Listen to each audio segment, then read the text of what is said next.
ध्यान हो तो हमने पढ़ा था इतिहास में मालवा के परमार वंश के बारे में, ठीक है। तो परमार वंश को हम पढ़ चुके थे, आगे पढ़ते हैं उसी के आगे दोस्तों।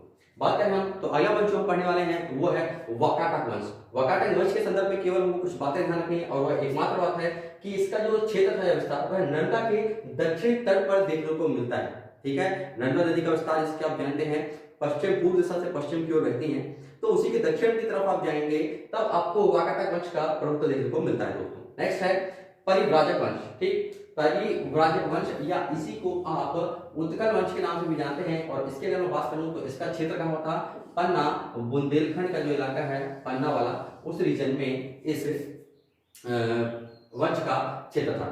नेक्स्ट है आपका पांडव वंश, और पांडव वंश के संदर्भ में बात करूं तो ये है मैगध, जिसको कि आप अनूपपुर जिले का जो क्षेत्र है उस क्षेत्र के अंतर्गत पांडव वंश का विस्तार आता है दोस्तों।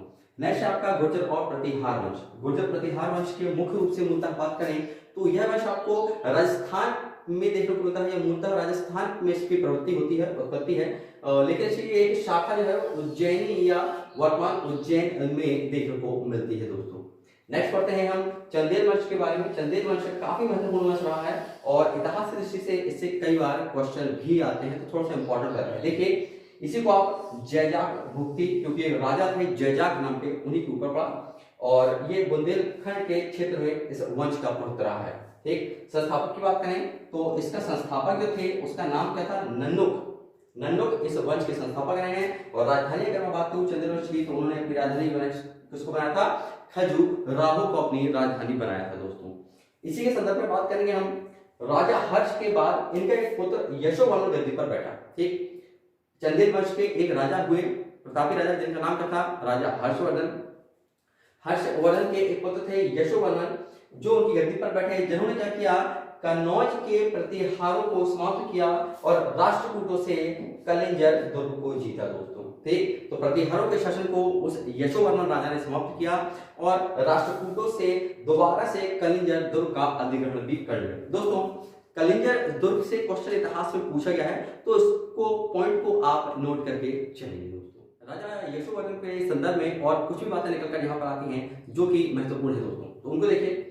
राजा यशोवर्मन ने ही खजुराहो के प्रसिद्ध विष्णु मंदिर का निर्माण करवाया। जब आप इतिहास को दृष्टि डालते हैं, जब आप मंदिरों के निर्माण काल की बात करते हैं, तो विष्णु मंदिर का नाम काफी बार कई बार उल्लेख में आया है दोस्तों, ठीक है। उसी विष्णु मंदिर का निर्माण किसने करवाया है, राजा यशोवर्मन ने इसका निर्माण करवाया है दोस्तों। नेक्स्ट करें, यशोवर्मन के आगे चलकर एक पुत्र हुए, उस पुत्र का नाम क्या था, धन। राजा धनदेव जो कि यशोवर्मन के पुत्र थे। राजा धनदेव के एक पुत्र हुए जिनका नाम क्या था, राजा गणदेव।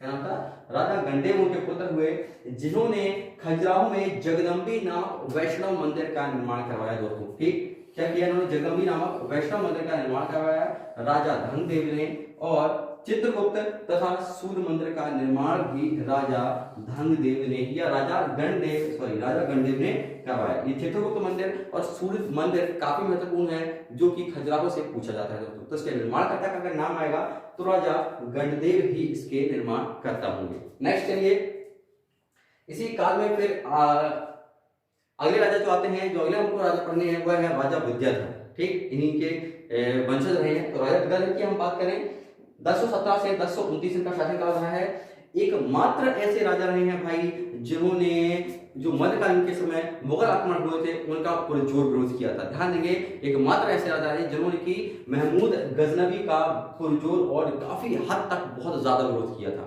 ठीक। भारत में जो घुसे थे रोका था। आगे चलिए, इन्होंने मालवा के शासक राजा भोज एवं त्रिपुरी के शासक राजा गंगेर देव को भी परास्त किया था दोस्तों। इन्होंने राजा विद्याधर, तो काफी प्रतापी राजा रहे हैं, काफी प्रमुख नाम रहा है इनका। आगे चलिए, कंदरिया महादेव, जो कि यहाँ से प्रश्न आता है कंदरिया महादेव से, और कंदरिया महादेव से प्रश्न क्या पूछा जाता है, वह ये कि कंदरिया महादेव मंदिर किस जगह पर निर्मित है। तो कंदरिया महादेव का अगर प्रश्न आएगा कहां पर निर्मित है, तो ये खजुराहो में निर्मित है दोस्तों, मध्य प्रदेश का प्रश्न है, ठीक है। तो खजुराहो में कंदरिया महादेव मंदिर निर्मित है, और ये किसके शासनकाल में बना, तो राजा विद्याधर के शासनकाल में इस कंदरिया महादेव का निर्माण करवाया गया दोस्तों। चलिए बढ़ते हैं आगे, और चंदेल वंश के अगले राजा के विषय में हम पढ़ेंगे। तो चंदेल वंश के अगले राजा हैं वह है परमादिदेव। परमादिदेव की अगर मैं समय काल की बात करूं तो 1165 से लेकर 1200 तक इनका समय काल माना जाता है। और देखिए क्या है ये, अंतिम स्वतंत्र चंदेल राजा थे जिसे पृथ्वीराज चौहान और फिर कुतुबुद्दीन ऐबक ने हराया था। ठीक है, तो परमादित्य देव के संदर्भ में दो बातें आती हैं। एक पहली तो ये कि वह अंतिम स्वतंत्र चंदेल राजा था जिसको किसने, पृथ्वीराज चौहान ने, और फिर बाद में चलकर मुगल शासक कुतुबुद्दीन ऐबक ने भी इनको हराया था। सेकंड जो थे यहाँ पर जो हमारे काम किए वह है आल्हा और उदल। आल्हा और उदल से क्वेश्चन पूछा जाता है क्योंकि ये काफी प्रतापी इनके सेनापति या योद्धा रहे हैं। तो किसके शासनकाल में थे, परमारदी देव के ही ये सेनापति या उनकी सेना के दो युद्ध थे, आल्हा और उदल। इतिहास में इनसे क्वेश्चन पूछा जाता है तो ध्यान रखेंगे, ठीक है ना। और ये अभी माना जाता है कि जो शारदा देवी का मंदिर है सतना मैया में, वहां पर ये अभी भी उनकी पूजा करने के लिए सर्वप्रथम आते हैं लोग, ठीक, इसलिए काफी महत्वपूर्ण है। और किसके भक्त थे आल्हा उदल, शारदा देवी के भक्त थे, जो शारदा मंदिर सतना में वहां, ठीक। बढ़ते हैं अगले पॉइंट की तरफ, जो है आपका कलचुरी वंश के संदर्भ में। कलचुरी वंश के संदर्भ में हम पढ़ेंगे चेदी वंश भी इसको कहा जाता है। तो कलचुरियों के संदर्भ में अगर मैं बात करूं तो इसका प्रभुत्व कहां पर देखने को मिलता है आपको, जबलपुर में इनका प्रभुत्व या इनका क्षेत्र माना जाता है, ठीक। देखें संस्थापक की अगर बात करूं तो कोकर प्रथम 850 इनका संस्थापक माना जाता है, किसका, कलचुरियों का। राजधानी अगर बात करूं तो देखिए त्रिपुरी या तेवर, जिसको हम पुराना नाम जबलपुर का बोलते हैं, तो त्रिपुरी या तेवर अगर आए, ठीक है, यानी तो जब कुछ भी आपको देखने को मिले इसमें से आप लगा सकते हैं, ठीक है ना।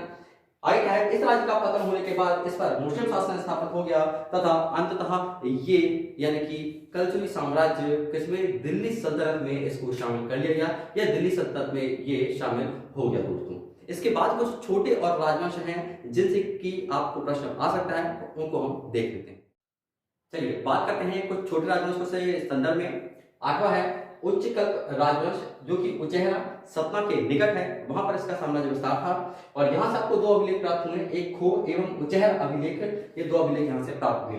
नौवां है कच्छाप छाट वंश, ठीक, कच्छाप छाट वंश, इसका विस्तार आपको ग्वालियर में देखने को मिलेगा। अगला है तोमर वंश या तोमर राजवंश, ये भी ग्वालियर में इसका क्षेत्र देखने को मिलता है। अगला है बुंदेला राज, जो कि बुंदेलखंड के क्षेत्र की अगर मैं बात करूं, यानी कि आपका पन्ना हो गया, गुना हो गया, ग्वालियर हो गया, आपके ऊपर वाले उत्तर के कुछ क्षेत्र हो गए, ठीक है ना, वो मंडला हो गया, डिंडोरी हो गया, ये कुछ क्षेत्र हैं, ठीक। अगला है होलकर वंश। तो होलकर वंश की अगर बात करूं, ये कहां पर इसका विस्तार था, मालवा इंदौर के नगर में, इंदौर वाले क्षेत्र में, रीजन में, मालवा में इनका होलकर राजवंश था। सिंधिया राजवंश की हम बात करें तो इनका प्रभुत्व कहां पर देखने को मिलता है, ये मिलता है गुना और ग्वालियर के क्षेत्र में। तो यहाँ पर दोस्तों हमारे लगभग मेन और सभी इंपॉर्टेंट राजवंश खत्म होते हैं। इसके बाद मैं चर्चा करूंगा आपसे मध्यकालीन राजवंशों के संदर्भ में दोस्तों। तब तक के लिए